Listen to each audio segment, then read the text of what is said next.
Hola chicos, hoy vamos a hacer la parte 3 de jugar la pelota con mi hermano. Así que, 1, 2, 3, ¿listo?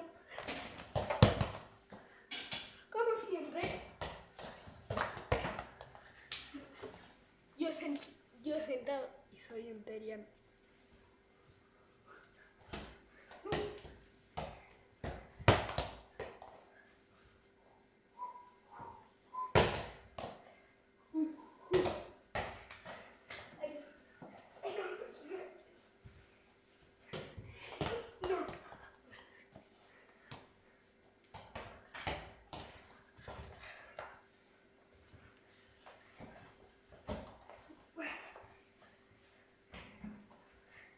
Estamos bien. Dios.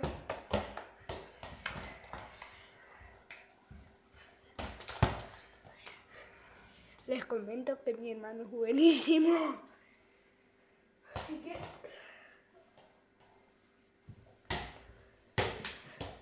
¡Ay!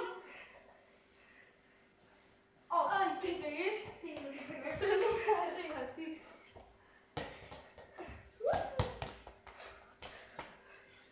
Acá estoy.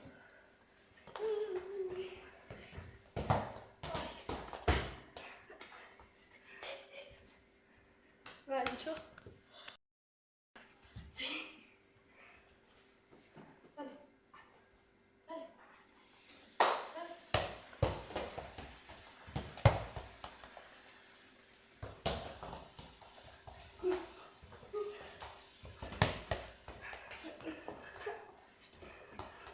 Uy, ay, me pegué al piso.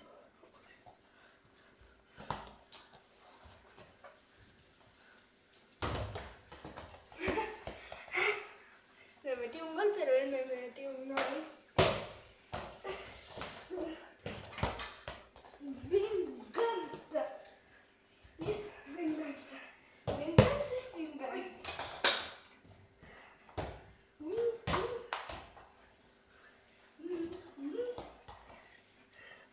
Me pongo el premio.